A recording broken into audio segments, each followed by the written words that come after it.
Fala galerinha, tudo bom com vocês? Vamos iniciar mais uma videoaula ainda falando sobre biomas. O bioma de hoje vocês já estão vendo aí na telinha. Iremos falar sobre a caatinga. E para isso vamos partir diretamente para as características desse riquíssimo bioma. Primeiro, a caatinga é um bioma exclusivamente brasileiro. Nós não iremos encontrar esse bioma em nenhum outro lugar do planeta, ok? Quando a gente pensa em caatinga, a gente tem um bioma que ocupa aproximadamente 10% do território nacional, numa área que se estende aí por mais de 844 mil quilômetros quadrados. Para vocês terem uma ideia, né, na próxima imagem a gente vai trazer aqui um trecho aí do mapa do Brasil, marcado por uma linha amarela, onde a gente vai ver exatamente a distribuição, né, do bioma da caatinga, certo? Nos estados do Nordeste, como Alagoas, Bahia, Ceará, Maranhão, Pernambuco, certo? Paraíba, Rio Grande do Norte, Piauí, Sergipe, e você vê que ela se estende, ó, até lá ao norte de Minas Gerais. É o único estado fora aí da região Nordeste que você encontra o bioma da caatinga, certo? Continuando, a gente vai ver que em relação ao clima, nós teremos um clima semiárido. É um clima seco, é um clima que você não observa uma grande quantidade de chuvas, certo? Isso faz com que a vegetação ela seja bastante seca, faz com que as plantas troquem as folhas por espinhos. Aquelas que não fazem essa transformação acabam perdendo uma grande quantidade de folhas, né, durante o período seco. E tudo isso para evitar a perda excessiva de água. Então são essas adaptações que fazem com que essas plantas elas consigam sobreviver a longos períodos de seca, certo? Eu tenho aqui um exemplo para mostrar para vocês. Aqui eu tenho o famoso castelinho de fada. Esses filhotinhos aqui eles ainda vão crescer, então fica com um aspecto de um castelo, certo? E você vê aqui vários espinhos, mas cada espinho desse é a representação de uma folha, ou seja, é o momento em que as folhas elas se transformam em espinhos para evitar essa perda de água, certo? Vou colocar aqui meu castelinho de fada.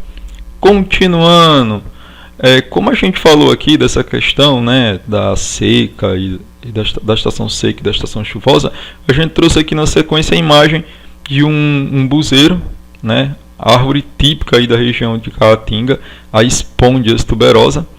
À esquerda você observa aí a planta completamente seca, uma estação com poucas chuvas.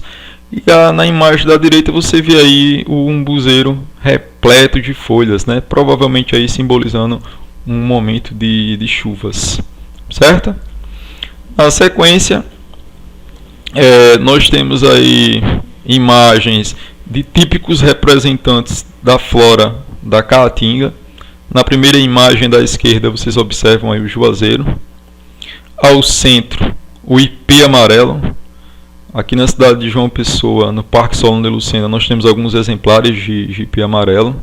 Geralmente quando a gente pega estrada, a gente acaba sempre vendo algum ipê amarelo ou roxo, né, que é uma outra variedade também, no meio da vegetação, coisa mais linda do mundo. A terceira figura, vocês estão vendo aí o famoso pé de mandacaru, que já foi tema também nas músicas de Luiz Gonzaga, né, aparece nas letras das músicas, certo?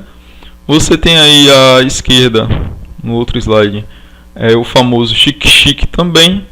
E uma outra planta que é a paineira. Olha só esse tronco repleto de grandes espinhos. Então são plantas que estão completamente adaptadas a este ambiente seco, onde a disponibilidade de água é baixíssima, né?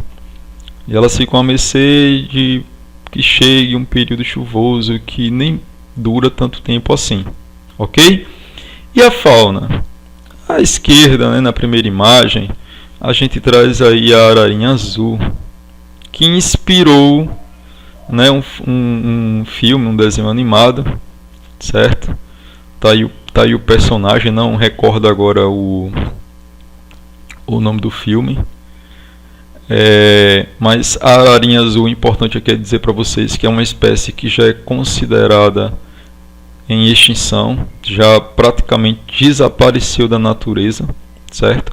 Os poucos exemplares que se encontram vivos ainda, geralmente ou estão em zoológicos ou estão em cativeiro, certo? Ao centro vocês têm o tamanduá mirim, e essa ave aí, uma cor acinzentada, é a famosa asa branca, né, que também inspirou músicas de Luiz Gonzaga. E no canto inferior esquerdo nós temos aí a jiboia constritora, que é um exemplo de um réptil de vários répteis que habitam o ambiente de Caatinga. Por falar em répteis, esses animais, né, junto com roedores e outros grupos, eles praticamente dominam a área de Caatinga, certo bioma. Problemas ambientais.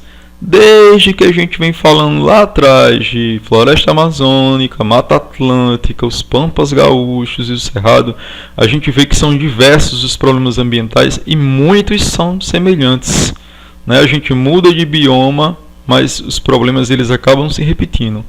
Então a gente vai ver que em relação à Caatinga, boa parte já foi desmatada, certo? Hoje, se a gente for avaliar o que é que existe ainda de Caatinga no Brasil, nós temos aí um índice de aproximadamente 46%.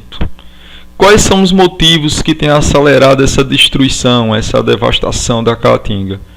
Primeiro, expansão de fronteira agrícola, né? O que acontece na Amazônia também. Certo? As pessoas elas acabam destruindo o bioma para plantar, para produzir. E utilização das árvores para a produção de lenha, né? A população que habita o bioma acaba retirando, né, para utilizar nos seus fogões a lenha, né, que é algo bem comum ainda nessas regiões.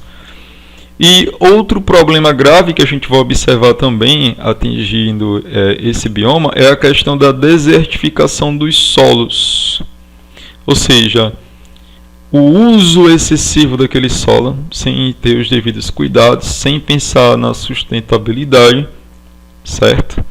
Uma produção agrícola baseada aí nos grandes latifúndios acaba destruindo o solo e fazendo com que aquela área ela se torne não somente improdutiva, mas também perca um pouco da sua capacidade de, como é que eu vou dizer para vocês, de que uma outra vegetação, mesmo nativa, ela consiga crescer ali.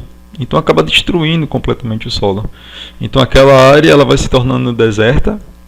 E esse deserto ele pode ir crescendo, crescendo, crescendo e tomando conta de tudo.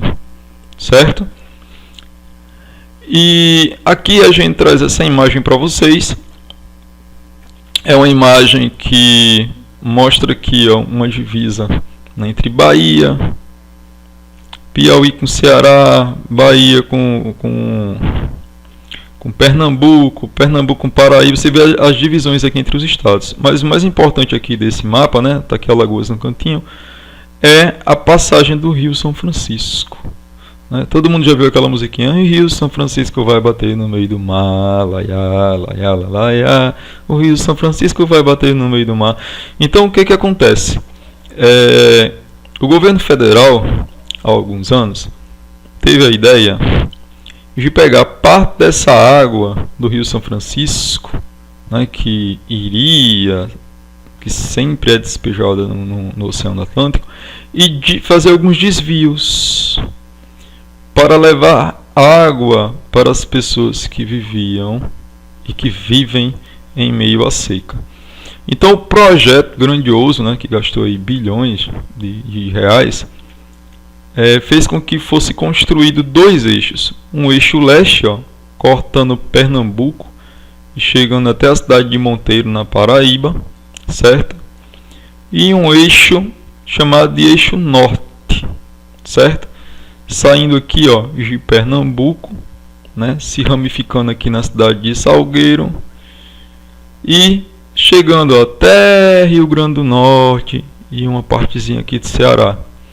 Então esse projeto aqui ele foi importante porque ele visou levar água para grande parte de sertanejos, pessoas que viviam em meio à seca e que durante anos e anos sofriam com algo que a gente chamou e chamava de indústria da seca, né?